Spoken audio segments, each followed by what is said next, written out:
idea of external cardiac compressions are to compress the heart between the sternum and the vertebral column such that the compression of the chambers within the heart and the presence of the valves moves blood forward, and with release, refilling of the heart is achieved by the venous reservoirs outside the thorax. The appropriate compression is the lower half to 1/3 of the sternum, and the landmarks for that are the part of the sternum that lies directly below the internipple line. So find the nipples, draw the line across, and the part of the sternum that you want to compress is immediately below the nipple line. Don't go too low or you run the injury of damaging the xiphoid process, and always stay in the midline. If you have large hands like mine, the thumbs can be overlapped, or with smaller hands the thumbs can lie next to each other in the midline. With the two-finger technique, the index and middle finger of the hand are located exactly over the same area. That is the part of the sternum below the internipple line. Having positioned that, either the two-thumb technique or the two-finger technique, we compress 1/3 to 1/2 of the AP diameter of the chest. Okay, so 1/3 to the 1/2 of the AP diameter of the chest, and then relax. With the two-finger technique, again, 1/3 to 1/2 of the AP diameter of the chest, and then relax. And the cadence of this and the relationship between compressions and ventilation is with 3 compressions to every ventilation, with a goal of 120 cardiorespiratory events per minute. That is 30 breaths, or a breath every 2 seconds, and 3 compressions. Now, with a single person, it's difficult to use the two-hand technique and still ventilate.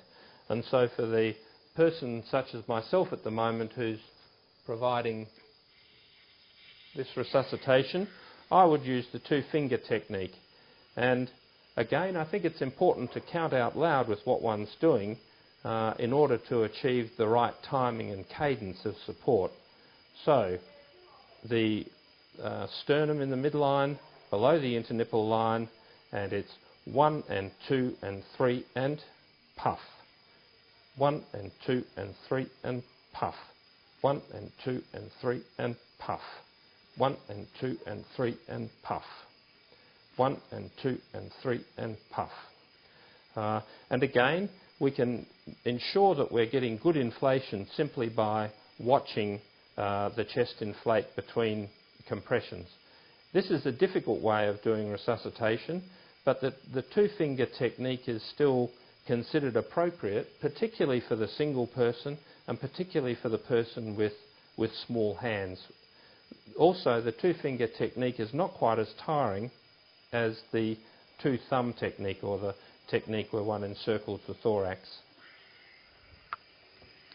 For the two-thumb technique, we simply place our thumbs in the right position over the sternum below the internipple line and compress. 1 and 2 and 3 and puff.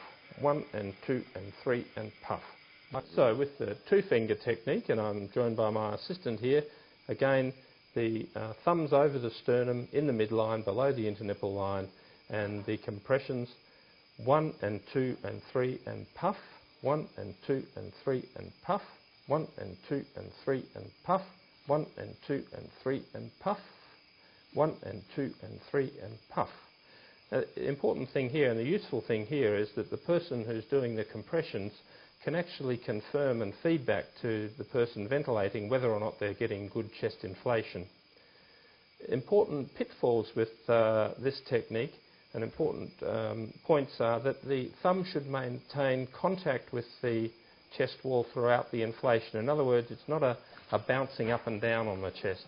The thumb maintains contact throughout the cycle, and also the downstroke is a bit faster than the upstroke. So it's sharp down, relax, sharp down, relax. 1 and 2 and 3 and puff.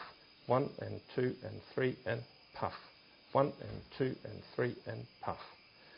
Okay? So, thank you. So, in doing CPR on the newborn, we give compressions and provide ventilation, and then every 30 to 60 seconds we check the heart rate again.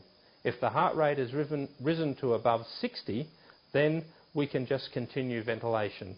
If the heart rate remains below 60, then we continue compressions and ventilation. If the heart rate remains below 60 after several cycles, then we can add additional support. We can maintain or secure an airway with endotracheal intubation, and we can administer drugs, particularly adrenaline and perhaps volume.